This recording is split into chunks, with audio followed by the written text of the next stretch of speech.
या रेसिपीमध्ये आपलं स्वागत आहे. आपण करणार कोथिंबीर वडी. त्यासाठी कोथिंबीर, बेसन पीठ सर्व घेतले. तर कोथिंबीर टाकून त्यात आपण हिरवी मिरची, लसूण आणि जिरं ती बारीक करून घेतले ती टाकूया. त्यातच ओवा टाकूया. त्यातच तीळ आहे ती सुद्धा टाकूया.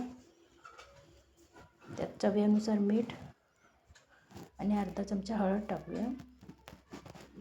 1 वाटी बेसन पीठ आहे ती सुद्धा टाकूया. तर पाणी न टाकता आपण पहिले त्यातच जरासं तांदळाचं पीठ आहे ते सुद्धा टाकूया. पाणी न टाकता पहिले आपण व्यवस्थित असं मळून घेऊया. लागेल तसं जरा जरा पाणी टाकू व्यवस्थित असे कणिक मळून घेऊया. एकदम पाणी वतायचं नाही. तर छानपैकी कणिक मळून झाले. त्याचे आपण 2 रोल करून घेऊया.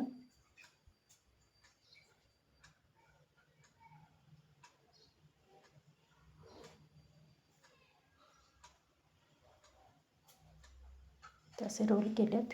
त्याला आपण चाळणीला जरासं तेल लावून घेऊया आणि त्यात आपण एक रोल ठेवून घेऊया. तर आपण पाणी तापत ठेवलेलं त्याच्यावर आपण कोथिंबीर वडी आहे ती वाफवून घेऊया. गॅस फास्ट ठेवायचा आणि 15 मिनटं छानपैकी वाफू द्यायची कोथिंबीर वडी. तर छानपैकी वाफून झाले. त्याला आपण एका ताटावर घेऊन कट करून घेऊया. गरम गरम असल्याने तवाच कट करून घ्यायचा, नाहीतर नंतर मग तुकडं पडतात. तर सर्व वडी कट करून झाली. तेल आपण तापत ठेवलेलं त्यात आपण एक एक वडी सोडून घेऊया.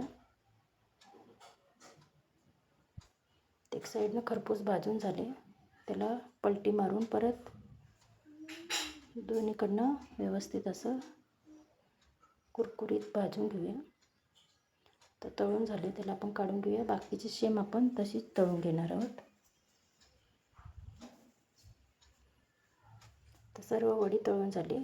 तर व्हिडिओ आवडल्यास लाईक, शेअर, सबस्क्राईब करायला विसरू नका. धन्यवाद.